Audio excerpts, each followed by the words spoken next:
Hello, hello, hello. Welcome to this second session on public engagement. I'm Jamie Gallagher, an engagement trainer and consultant, and the RSC has brought me in to share a little bit of the engagement and evaluation and impact joy.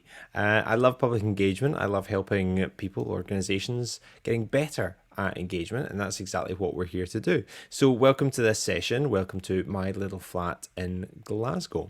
Welcome back if you're joining us again, and welcome if you're joining us for the very first time. There's 3 courses in this module. This is the second one, looking at how we can engage with people. Previously, we looked at who you're engaging with and why you might want to engage with people. So I wanted to just start off in the same way as I normally would, and that's just by getting to know you just a little bit. And so I was wondering if anyone out there would be willing to say a quick hello to us today. So who's joining us? Hiya. Yeah. Hi, Christopher. Who are you and what do you do? Tell us. So I'm a synthetic chemist at Swansea University. Okay, nice. Excellent. Thank you, Christopher. Who else is joining us? Des, you're going to say hello to us. I will. I'm Des Dalton. I'm a senior analytical scientist at British American Tobacco in Southampton. Excellent. Southampton based, Swansea based. And Jennifer, you're unmuted. Did you want to say a quick hello to us?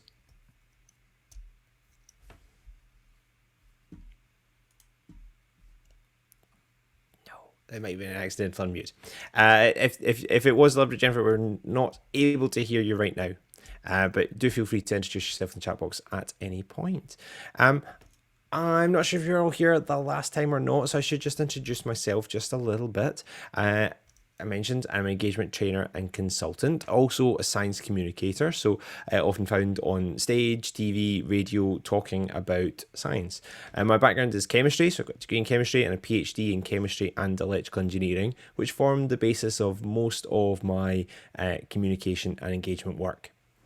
Nowadays, I just concentrate solely on engagement, which is rather nice. I'm not in the lab anymore, but I like still working with researchers and chemists to help them share their stories. So welcome to this session, and today we're going to concentrate a little bit more on how we can be engaging with people. I'll do a little bit of a recap on the previous session, but by way of introduction to this one, here are some of the things that I do as a communicator. So in 2020, I wrote a book, The Chemistry of Cola, which has lots of different experiments and information about household chemistry. Currently on TV series in America, every now and then TV and radio work, and most of what I do is live on stage. Well, pandemic not forgiving. I just recently returned to in-person events as well, so I was back on stage just yesterday doing what I normally do. So that's me, and when I tell people about what I do, sometimes people are kind of like, okay, yeah, I'd love to do that. Other people, less so. And there's a lot of uncertainty, hesitancy, nervousness around being on stage, being a performer of science. And to those people, I kind of understand. I understand why situations like this can make people nervous. But I don't think it's about whether you're a natural communicator or not. I don't think there's actually any such thing as a natural communicator. I think the whole thing is pretty artificial and kind of odd for anyone to be part of. And I want to try and start off this session just by convincing you of that. Convincing you that if you feel a little bit nervous, a little bit out of your depth, feel that you're not quite as good as you should be just yet, that you don't need to worry. We often hold ourselves to a very, very high standard. And that's because we think we're either natural at this or not. And this is where I want to start. I want to start this journey by introducing you to Justin Trudeau. Justin Trudeau. Now, Justin, like him or not, he is good at public speaking. So he can get up in front of hundreds, thousands, millions of people, deliver complex ideas in memorable ways. He's managed to convince millions of people to vote for him and his party and keep himself in power. Now, someone else who is also good at delivering a good talk, like her or not, agree with her politics or not, is Hillary Clinton.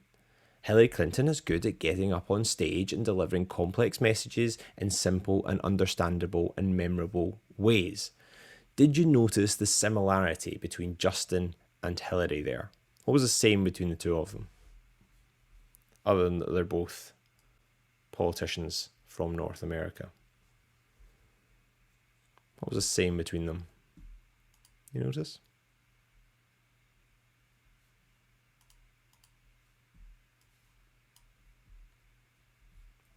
If I just flick between them again, so we've got Justin and got Hillary. So you might notice that they do the exact same gesture. It's not just that they use body language, it's not just that they use their hands, they do the exact same thing. Now that, as an engagement and communication professional, fascinates me. Two different politicians, two different ages, two different countries, both doing the same gesture. And I started thinking, well, who else does it?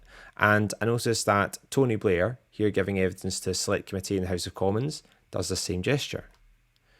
So does Joe Biden, likes it so much, does it with both hands. Sadiq Khan, Mayor of London. Nicola Sturgeon, First Minister of Scotland. Boris Johnson. It's actually quite difficult to find Boris Johnson not doing this particular gesture. And God love him, Michael Gove attempts it, but hasn't quite mastered it yet, has Gove. Now, when you've got all of these different politicians using this exact same gesture, it shows you how unnatural the world of communication is. So these are high-profile people. They are delivering complex ideas in simple and memorable ways on stage, on radio and TV. And they all do it in very similar ways. The fact that they're all doing this little gesture, which is popularly known as the Clinton thumb point, shows that they're not just walking up on stage and being their most natural selves. Instead, they are practiced, they're rehearsed, they're organised. They've thought about how they're going to deliver this message. And they've been told as politicians that pointing is seen as aggressive and undesirable. People don't want to see people wagging a finger at them. They don't warm to that. However, making a fist, putting your thumb in it like this is seen as emphatic, determined, powerful. And they use this to add punctuation onto the statements that they're making. Now, I highlight this not because I want all of your presentations and your talks and your schools events to be filled with this gesture. I highlight it to show you that it's not a natural space. Whenever you are seeing an excellent communicator, an excellent performer, they're rehearsed, they're practiced, they're organised. They're using all of the tricks and tips that they can to try and make their performance better than it would be otherwise. So the first thing is to start looking at the world in a really critical way. How does an excellent communicator communicate? How does a bad communicator communicate? Identify these things. If you see something that you like, take it, adapt it, use it for yourself. If you see something that you don't like, try and work out why you don't like that. Why doesn't that work for you? And try and make sure that you don't make the same mistake. And even this session. So when you're going through this session, think of bits that you like. Take them, steal them, adapt them, use them for your own self. If you see things that you don't like, try and work out why you didn't like them. So be a critical analyzer. If you're curious about this gesture as well, it's called the Clinton thumb point. It was popularised by Bill Clinton during his presidency, but it's been used far back as Kennedy as well. So instead of it being natural, it's unnatural, and that's okay. It's a little bit more like swimming. So if you had to wait to the age of 18 and turn up at a swimming pool, jump in the deep end for the very first time, it's not going to go down particularly well. It's going to be a little bit messy. The water's going to go up your nose. It's going to feel chaotic, disorganized. You're going to hope a whole load of people aren't watching. But if you get back in the water and you try again, you can improve. If you sit at the side and you watch other swimmers and try and work out and even ask them, how are they doing that? How do they make it seem so natural, so easy? Within a few weeks, months, years, you will be the one that's flying up and down with other people looking at you and thinking, how do they make that look so easy? So critically analyze everything, try and learn, try and adapt, try and improve. Today we'll be looking at how we do engagement, and that will include delivering complex stories, looking at what other people in the engagement world have done. So whether you are going off and delivering some schools talks, whether you are planning huge engagement initiatives, hopefully there'll be something for everyone in this next hour. I did have a couple of kind of definitions at the start of the last session. I was describing impact as demonstrable contribution that excellent research makes to society and the economy. I was describing public engagement as the myriad of ways in which the activities and benefits of higher education and research can be shared with the public, and that engagement is by definition a two-way process involving interaction and listening. So this is what we're striving for, a two-way dialogue around chemical sciences. I introduced the idea of there being 4 key engagement questions as well. And if you were at the last session, you remember that I took a tour through Middle Earth, where I introduced these 4 questions, asking yourself why you're going to be engaging. So in Middle Earth, the idea is to stop Sauron taking over Middle Earth, and from our own engagement, we spent a bit of time discussing why we might be engaging with people, like seeking for changes in thought, knowledge, behaviour, attitudes, challenging misconceptions, bringing people on board, connecting people to science. The second important question was to ask who was involved in the process, and I put to you that in Lord of the Rings, with the Fellowship of the Ring, 9 very different individuals with their own skill sets, attributes, knowledge and experience, all of whom come together to deliver on something that is bigger than themselves. And we spent some time thinking about who we might be connecting with, who internally in our organisation can lend their support and their expertise, but also who are we going to be connecting with outside of the organisation. Today we're going to be thinking about how we do this, so mapping out our journey. What do we want to achieve? How do we get there? What are the processes that we can go through for engagement? And also what kind of resourcing do they need in terms of money and room bookings and all sorts, because engagement doesn't happen for free. In the final session next week, we'll be looking at markers of success. What are you going to be able to point to demonstrate that you have achieved what you set out to do? So as I said, we've already answered the first couple of these questions, and I was encouraging you to come up with a few different reasons why you might engage. A, B, and C, being as specific as possible. We also covered who, and I said I wanted you to imagine going on a first date, get to know the people that you're connecting with rather than just delivering all the information that you think they may need. And to make your very own Game of Thrones, to make something that some fans are going to absolutely love and come back year on year and year for, instead of making something generic and something forgettable. But let's turn now to how we are going to do all this. What does engagement look like? Where can you get started? That's where we're delving into. I thought what I'd maybe start off with doing is just sharing some public engagement projects that I kind of liked, some examples of them, and then I'll take you into a little bit more detail of the structure that engagement tends to take around research topics. So I'll give you 3 little examples that I rather enjoy. We'll come across some more later as well. But here's the first example of an engagement project that I rather enjoy. This is the school's collaborative crystal chemistry project, which is a bit of a mouthful. This project takes a lesson plan and a bucket of reagents out to different schools and shows the teachers how to deliver a lesson plan around growing crystals. Now, what I like about this is the teachers get a nice lesson plan and they get the resources they need to conduct the lesson. So the teachers are happy. The pupils get a realistic, practical chemistry experience. So they are growing these crystals. So the teachers are happy and the pupils are happy. Now, I really enjoy engagement projects when they are mutually beneficial. So where is the benefit to the researcher here? The researcher isn't even present in the room most of the time. Well, this is where it gets clever. The school's collaborative crystal chemistry project was gathering in the crystals that were produced through this lesson.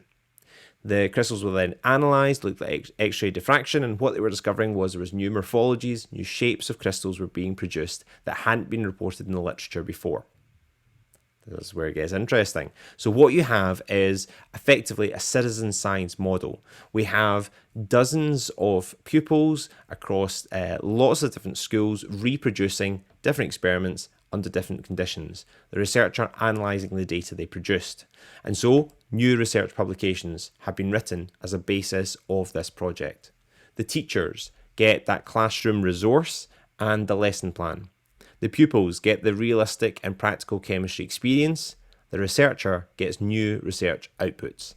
That is a quite nice project. That is what mutually beneficial is all about. I want to go around the world now and highlight a project from Tanzania. And Tiziana Lembo, in the bottom right, is a researcher who looks at communicable diseases in low-income countries. Now, Tiziana, as a Western researcher parachuting into a rural Tanzanian community, realised that she had the potential to alienate the people she was trying to reach. She needed access to livestock to get lots of samples from them. She wanted to also embed best animal healthcare practice in the community. Tiziana knew she needed to deal with this in a sensitive and thoughtful way. So she went to the communities, and the first thing she did was she brought the community together. She said, "This is who I am. This is what I do. This is how I can help you." She tried to build trust and relationships within the communities that she was working. And by doing so, she increased her ability to get samples. If the communities trusted her, they were willing to work with her. If they're willing to work with her, then she gets the data that she needs. Now, it wasn't just about data for Tiziana. She wanted to ensure that the animal welfare was improved. So she had a schools program where she was going into schools, educating the young people on best animal health care, knowing that they would likely grow up to be the next generation of farmers. So you have a community that she's building trust with. You have pupils who are learning from an early age best practice. But where does this take? Where is the mutually beneficial part here? Where is the thoughtful part of this? Well, what I really liked was Tiziana thinking about who she was working with and very much giving them a voice. In that first session, I said, like a first date, to get to know them. And Tiziana worked at that. She said to them, "What works for you? If I want to share a message far and wide in Tanzania, how do I do it?" And one suggestion from the community was that if you wanted to share a message far and wide, then the best way to do that would be on the radio. Not much of a singer-songwriter herself, Tiziana hired in local artists to produce evidence-informed songs that were then sung on the radio. This I like. This is because Tiziana has listened to the people she's working with. It wasn't something that she decided, this is going to work for them and I'm going to give it to them. She said, "What works for you?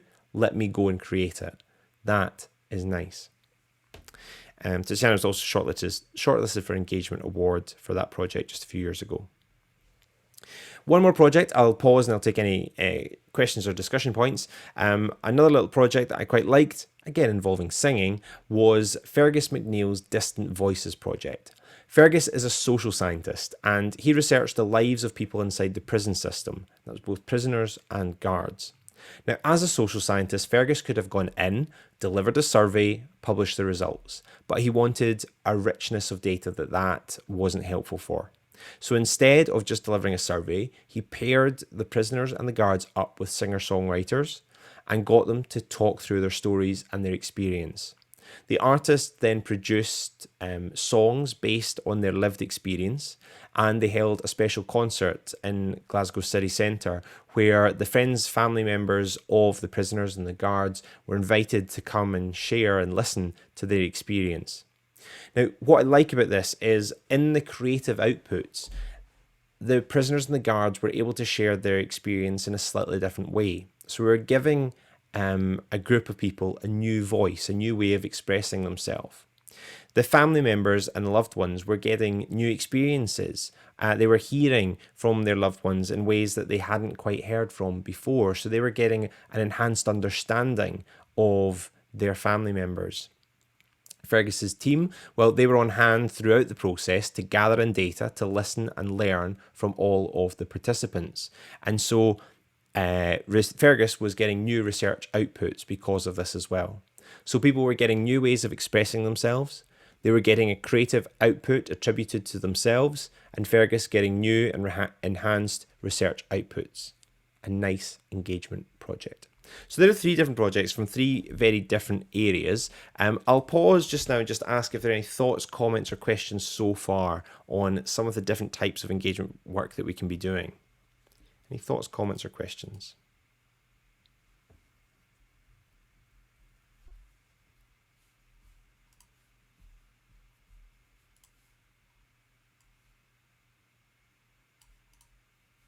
No. All good. Yeah, and it's great when we can create space for people to talk. And in fact, that's where I'd like to go next. Anna highlighting there the two-way communication being really important. When it comes to excellent engagement, I want you to think about Betty Crocker. Just go with me on this. You might have come across the name Betty Crocker before. They are a fictional character, and they are a brand for cake mix that you make at home. So if you go into the supermarket, you'll see little packets, and the idea is you add some water, you add an egg, and you mix it together, and you bake a cake. We've got quite a lot to learn from Betty Crocker. Clever, that fictional character. There's a kind of story behind how this was created. I want to tell you this little story because I think this changed my engagement practice. The company Betty Crocker came up with an at-home cake mix to sell to people. People are busy. They don't have time to bake a cake from scratch. So they create a cake mix that you add in some water, put it in the oven, you have a cake. Didn't sell well. No one wanted it. It seemed that people wanted it. People liked fresh cakes. They didn't have time to make them. This was the ideal solution. We're giving them everything they could possibly need. They didn't like it. The legend goes that people didn't like it because it feels like cheating. If you're going to bake a cake, you're going to bake a cake. Otherwise, like they didn't want this kind of like easy to go option. So the team at Betty Crocker decided, right, they're not buying this. They think it's cheating. Well, let's make sure they're not cheating. Let's make it more difficult for them. Let's reverse engineer this. Let's actually make it more difficult for them to bake the cake and see what happens. So what they did was instead of adding powdered egg to the cake mix, they added slightly less powdered egg to the cake mix. And instead, the Betty Crocker Bake at Home range asked you to add an egg. Add an egg, mix it up, put it in the oven. Sales increased massively. It was hugely successful. Now, it was a bit more complicated than that, but effectively what was happening was by adding the effort from the participant, the process became more enjoyable and more appealing. And that is actually good engagement. What we need to do is we need to engineer the process in a way that people are adding the egg for themselves. So we could parachute into a school and deliver an hour of fascinating content, but they might not love it. Or we could deliver half an hour of interesting content and have half an hour where they are working through a problem, an idea, a solution on their own, and they'll find that more valuable. So think back as you're planning your engagement process to all the different points where you can add an egg, or where they can add an egg. Points where they're going to have to discuss, think, design, create. Now, as a presenter, as a science communicator, that's difficult. It's kind of annoying. You just want to give them all the information and then walk away. It'd be easier. It's easier, but it's not better. So take inspiration from Betty Crocker. Leave holes where people can contribute something themselves. They will value it more. They'll appreciate it. They feel that they've put some work in and they can enjoy the reward. If we just make it for them, they might not be interested. So that's a little story on Betty Crocker and what we can learn from engagement from them. Now, I wanted to share with you how engagement is currently being done. There's an exercise that some of you, if you're based inside a university, might be familiar with, and that's called REF, the Research Excellence Framework. And it's a system of grading universities and departments throughout the UK. Every few years, researchers have to submit impact case studies. And this is a case study, a 4 or 5 page document that shows how they have changed something beyond the academic. And the National Coordinating Centre for Public Engagement sat down and went through all 6,500 case studies to work out how engagement was featured. And that was able to answer a really important question. If we ask researchers across the UK how they are engaging effectively, what do they answer? And what the National Coordinating Centre found was that there are 5 different ways that people are engaging, mainly. Not exclusively, but there are 5 main ways that researchers engage with non-specialists. And that's what I wanted to share with you next. So this is a result of the National Coordinating Centre review of the REF. The 5 different ways that they saw engagement featured were classic, blended, mediated, behind the scenes, and bolt-on. I want to share these with you to see if they kind of help clarify your thinking. The first way they identified, they labelled classic public engagement. And this is where you have a researcher talking to a member of the public. So you go along to a science centre and you have a tabletop activity. You go into school and you do a schools talk. Classic public engagement. Researcher, public, talking to each other. Example here is a little tabletop activity in a museum. The next type of engagement that they found came up time and time again, they labelled mediated public engagement. And this is where you work with or through an organisation to access their public. So the example I've got of this here is Banner Tales of Glasgow. This is a project which is a social scientist who researches political banners and the songs that were sung around political campaigns. They went to a museum which held a collection of political banners. And they said, I'm a researcher, I'm interested in your collection, let's work together and let's see what we can produce.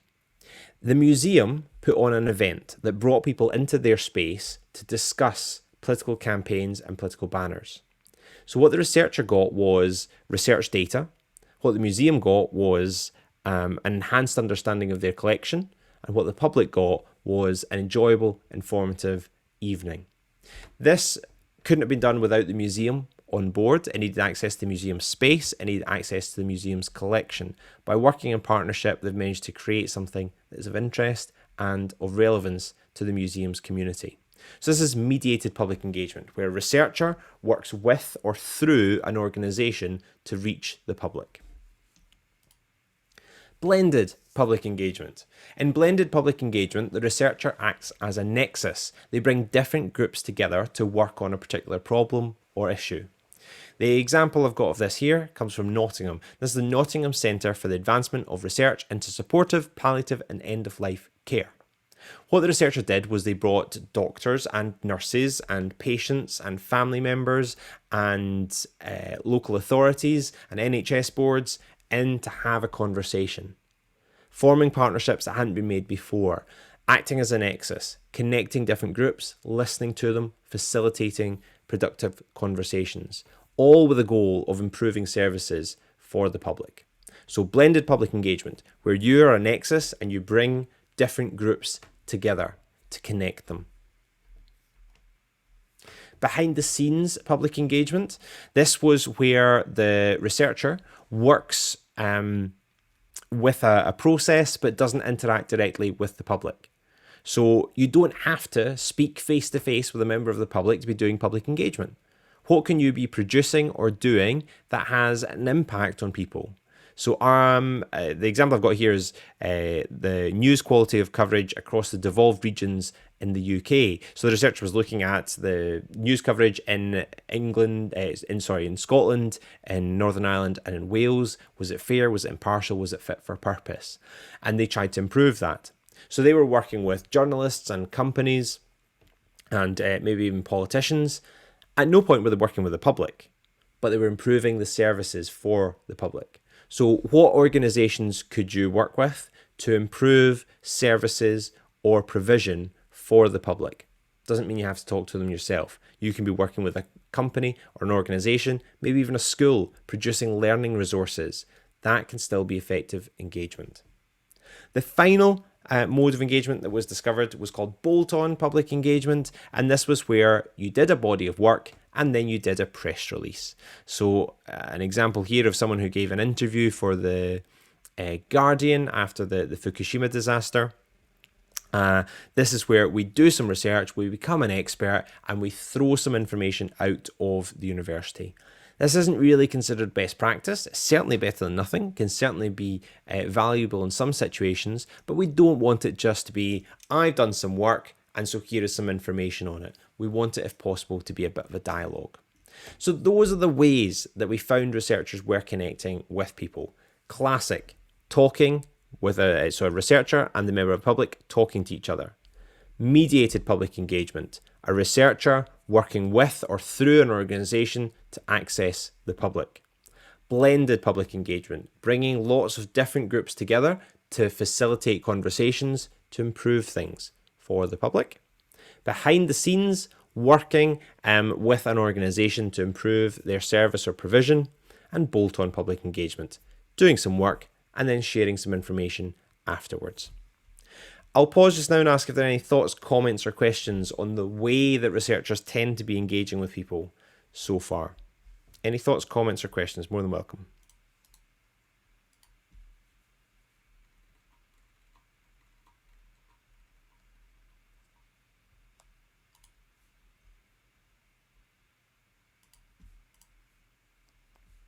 Okay, brilliant.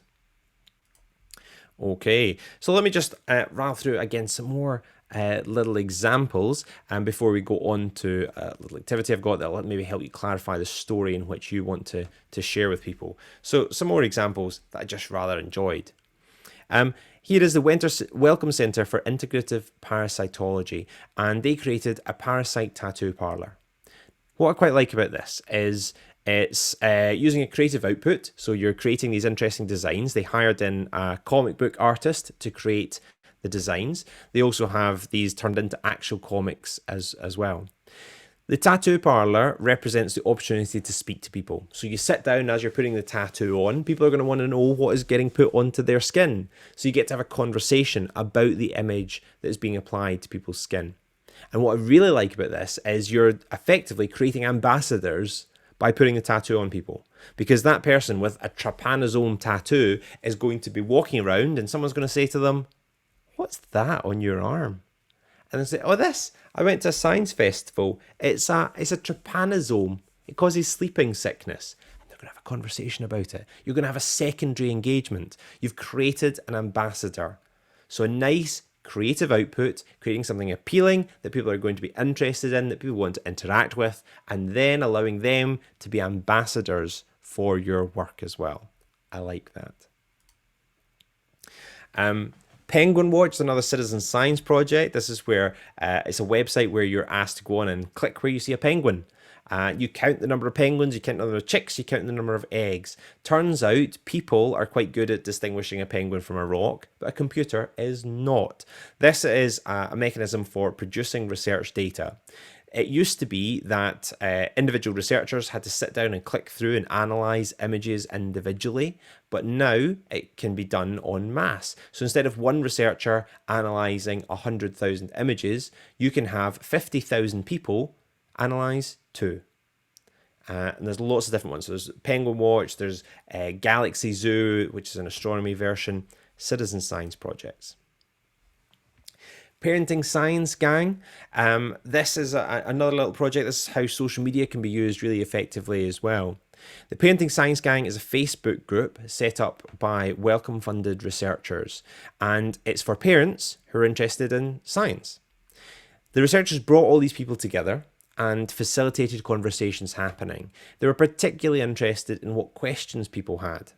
So parents, what were you interested in?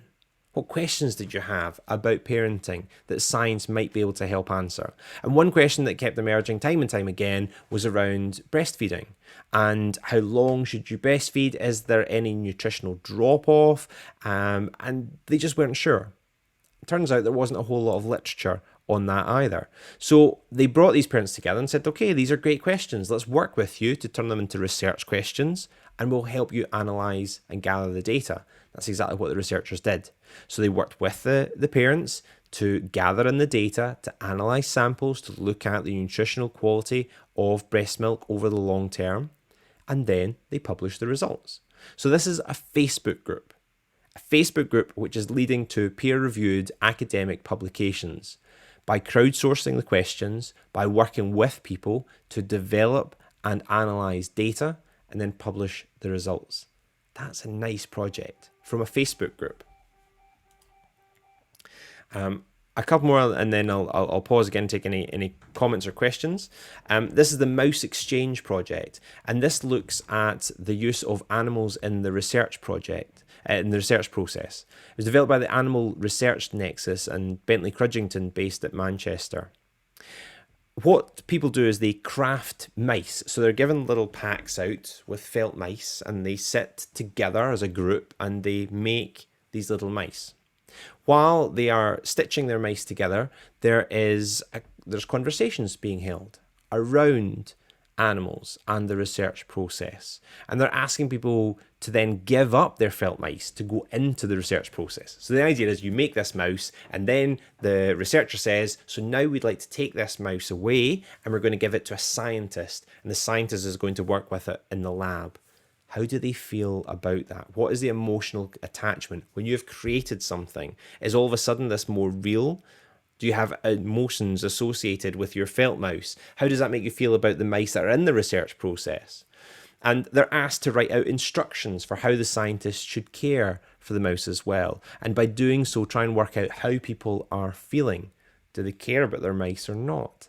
And we've got nice examples here. So in the middle there, mouse passport. My mouse is called Blue Skies. How to look after this mouse. Feed it cotton candy that looks like clouds and give it sweet, sugary water to drink.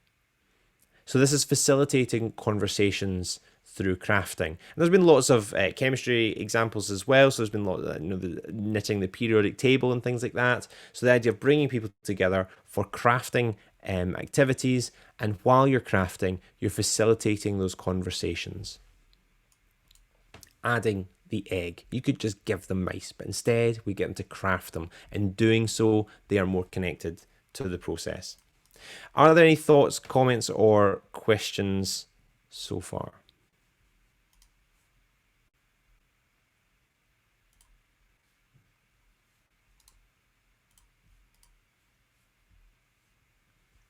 No.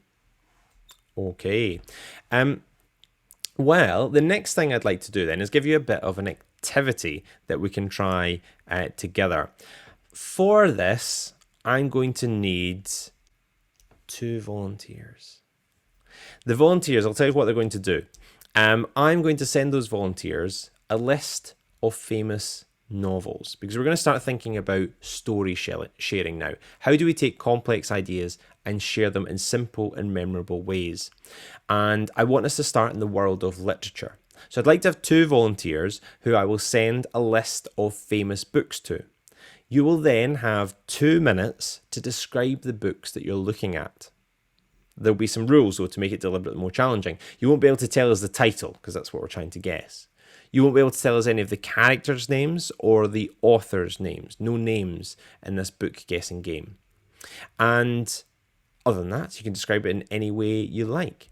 So can I have 2 volunteers who'd be willing to speak on my microphone, certainly, camera if you're willing, to describe some books, to work out what makes a book shareable. Excellent. So Des is happy to have a go. I have one more volunteer.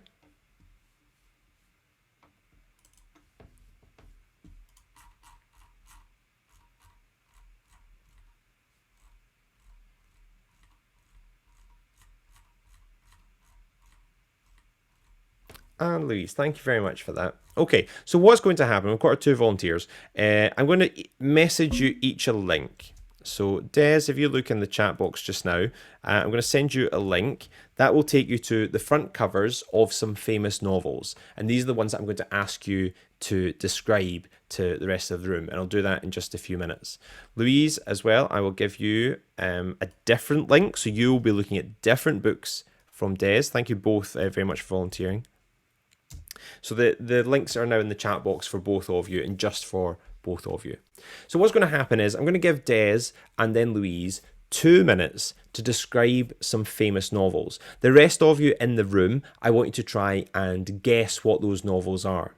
Now, Des and Louise, remember, you can't say the title or any of the significant words in the title. You can't tell us the author's names or any of the characters' names either. Other than that, you can describe the book in any way you like, but no title, no characters' names, and no authors' names. I'm going to give you each 2 minutes to describe as many of those books as you can. When we've finished this little activity, we'll see what makes a story memorable, what makes a story shareable, and then think about what the iconic parts of a science story will be. So, Des, can I just check, are you ready? Yeah, I'll give it a go. Yeah, excellent. So everyone else, fingers poised over the chat box, and Des will have 2 minutes to describe the books that he's looking at. And I want you in the chat box, as soon as you think you know, put in the chat box what you think it is. If they're right, Des can move on to the next book. My So let me only just get this downside is set I up. can't see them at the same time, Jamie. I'm How trying do to you mean work you can't out how. I can't see both screens. Okay, don't worry. Hang on, give me a sec. You're going I'll to scribble try them to- down. There we go. Scribble Yeah. them down. That's a good plan. And then you'll be able to see the Zoom chat box as well. Okay. So the idea is behind this is if we get to know how a story is made shareable and iconic, then we can think about how we do that with our own chemistry and own science, so we can pick up on some of the key bits. Okay, so if we're ready then, I'm going to bring up 2 minutes on the timer. Des will try and describe the books that he's looking at, and the rest of us will guess. So Des, the timer will appear, and you can start describing. Best of luck. Thank you.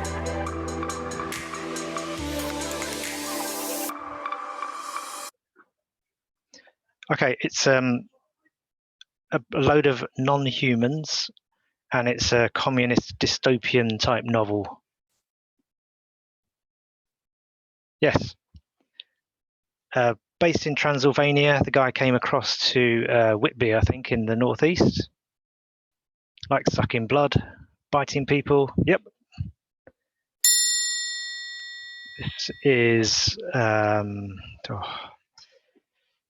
okay. A person under the age of I can't really say that. Okay. Very famous novel.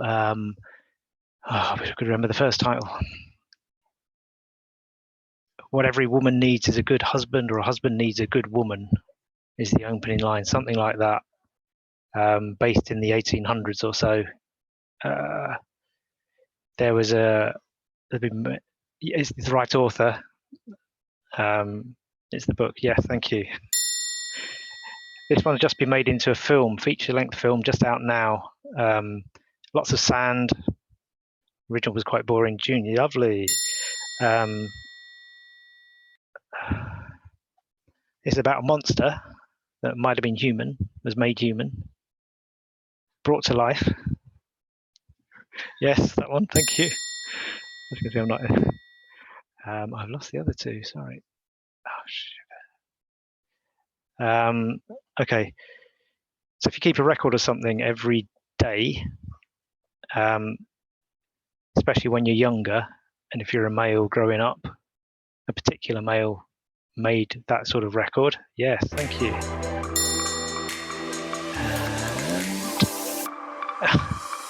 And time up. Well done, Des. Well done. That was phenomenal. And good guessing in the chat box as well. Those were Brilliant some quick guessing. answers. Well done. I was really impressed. I would have struggled with Adrian Mole as well. I don't know how I would have described that. So well done. We're going to move swiftly on. to Louise now. So Louise, Des has already set the bar pretty high. It's going to be the same process for you. So if you're able, if you just kind of unmute, and you'll have 2 minutes to describe as many of those books as you can. So if you're ready, off you go, Louise. Trinity, the film set in New Zealand, going on a quest. Lots of, so that's one, and then yes, that's two. So I think that was two different ones on my list. And then so children, they go into a mystical world that in the first one is snowy. They meet a zoo animal that will roar. Yeah, that seems to be here twice. And then a book about, I think, the Illuminati, set in Rome, probably. Yeah. And so someone falls into a rabbit hole. She's sometimes, yeah. A children's book, French, about the son of a king, I guess. And they go to the moon and some planets.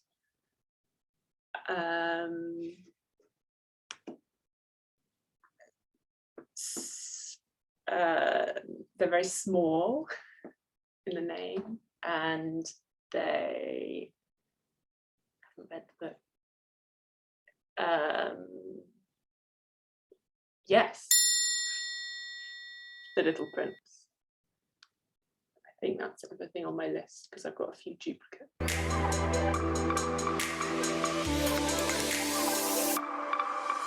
Excellent. So, and both of you managed to get through them all.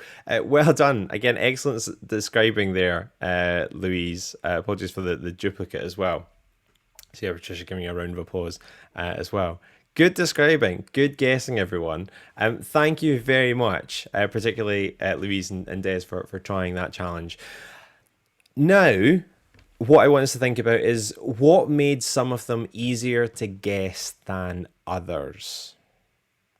So if we think to the ones that were guessed probably quickest, I would say that, so just scrolling back through the answers, two people had said Dracula fairly quickly. It took us a little bit longer to get to Pride and Prejudice. With June quickly, Frankenstein quickly, Adrian Mole taking a little bit longer. Lord of the Rings and Hobbit right away. Lions, Witch and Wardrobe again, very, very quick, as was Alice in Wonderland and Da Vinci Code. Little Prince, a little bit trickier. So, yeah, so there's the first suggestion in the box there. Anna's saying, books that have been made into films can be easier to guess. And what that represents is a cultural touch point. So people might have read or heard of the books. People might have watched or heard of the films. So you're doubling your chance to have a common cultural reference when you have a book and a film. What else made things easy to guess, memorable, or quick to guess?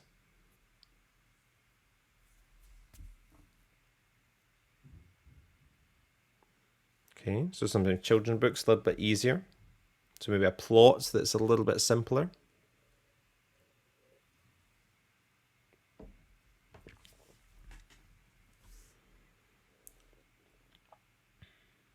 Yeah, so familiarity and imagery can be quite important as well.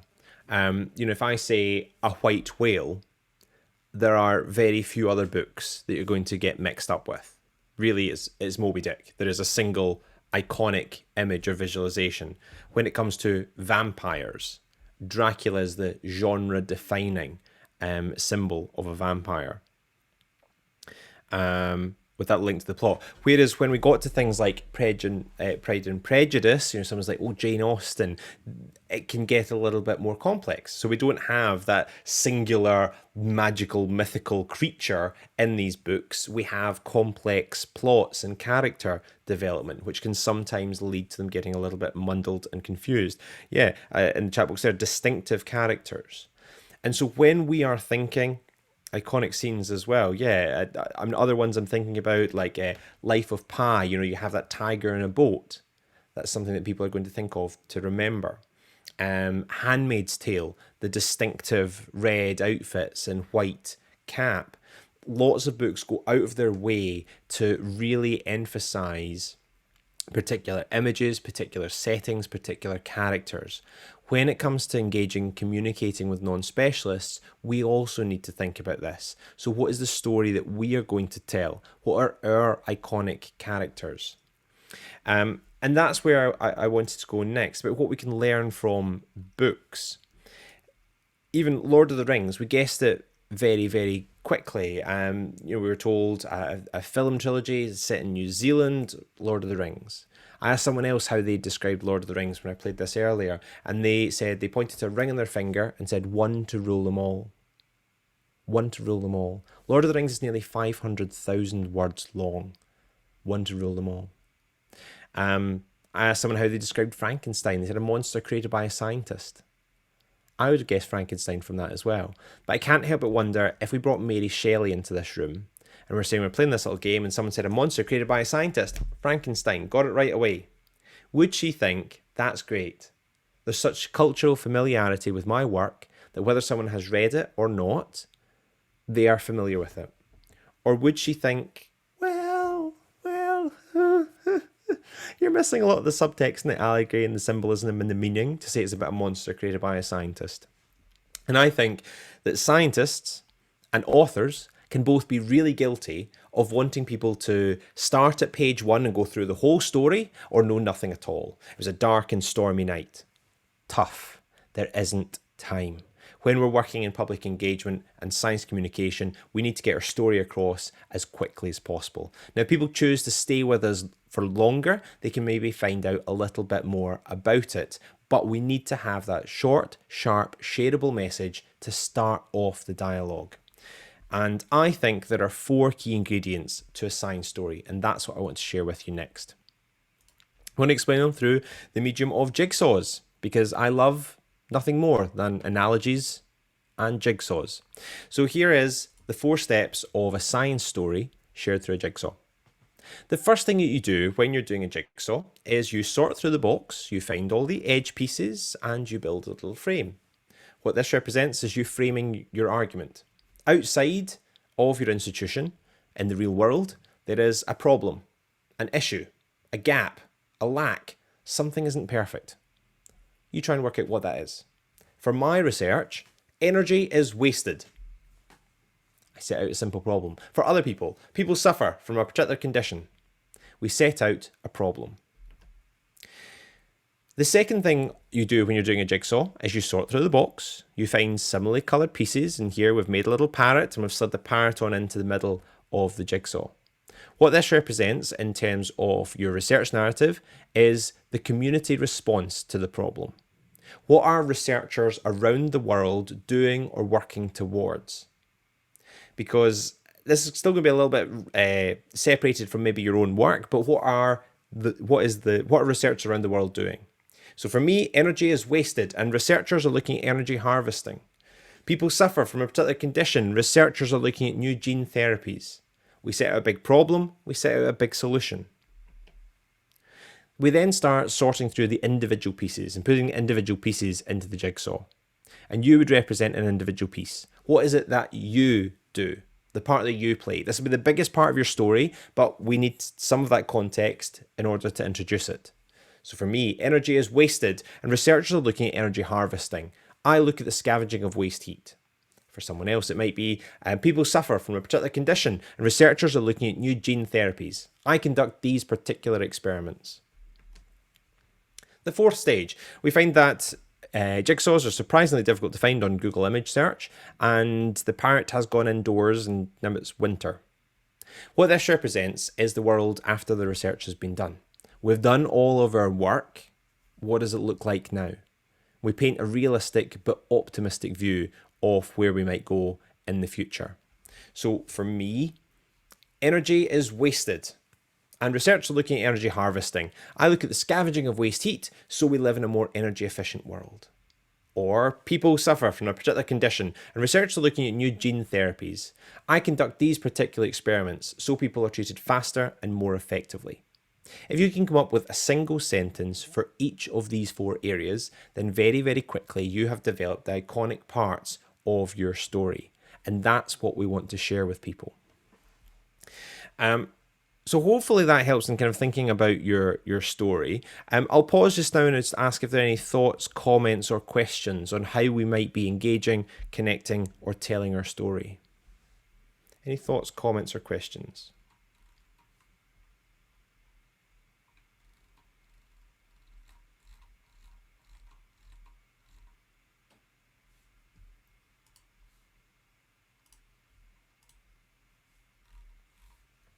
No. Brilliant. So one other thing I wanted to kind of mention is just where you can start off as well. So if you're still starting your communication and engagement journey early on, I'd say find structured opportunities. Take a few minutes out of your day today and look around. What's happening in your local area? What science festivals happen? Connecting with communities on Twitter like Real Time Chem. Find out and connect, experience. Go along to a science festival. Look at some of the outreach activities that the Royal Society of Chemistry are doing. Connect with your local section to see what resources they have. So maybe there is a spectroscopy in the suitcase that you can borrow to run a workshop in schools. There's a lot of support available. And you just need to map it out and find it a little bit. So you can go out and create huge engagement projects on your own, but to start off with, experience what's going on around you, find out what resources you have access to, think about the story that you want to tell, and then once you've done those things, just let it grow. Once you've maybe helped out with a science festival, then try and organise an activity all on your own. Grow your engagement gradually and steadily into something that is amazing. There's no pressure to do it all at once. Now that has been a very, very quick hour on how we might be engaging with people. Remember to add an egg. Remember to create opportunities for people to speak, for people to work through problems, issues on their own. Remember where engagement can lead and how you can form partnerships with different organizations to achieve different things. Remember how researchers can achieve mutually beneficial engagement by thinking about how your engagement work enhances your own career or the research process. And when it comes to your science story, keep it simple, keep it light, and think about the most iconic moments in your chemical day. So the rest of the day, if I'd set you any homework, is to explore your local area. Find out what your local section offers in terms of outreach support. Find out where your nearest science festival is. Look at what is happening in your local area with regards to Pint of Science. Start off with these structured activities. Taking part in something where you don't have the pressure of organising everything is a very good starting block. Once you're comfortable with that, you can then start to expand and develop things on your own. So, places to look up, local sections, science festivals, science centres, STEM ambassador networks, or even just contact your local school. Lots of safe, structured and controlled starting blocks. And then the sky is the limit. That brings us to the end of this little session. They're so short and there's so much that I did want to cover. Do join me again next week at the same time when we'll be delving into what is often seen as the most toughest of challenges: evaluation and reporting. I'll share with you some of my experience being an evaluation consultant to find out what questions you should be asking, how you get useful data from them, and how you produce a convincing engagement report. That's all to come next week. Thank you very much for joining me. The recording and the slides will be available after today's session. I'll see you again next week. Bye-bye.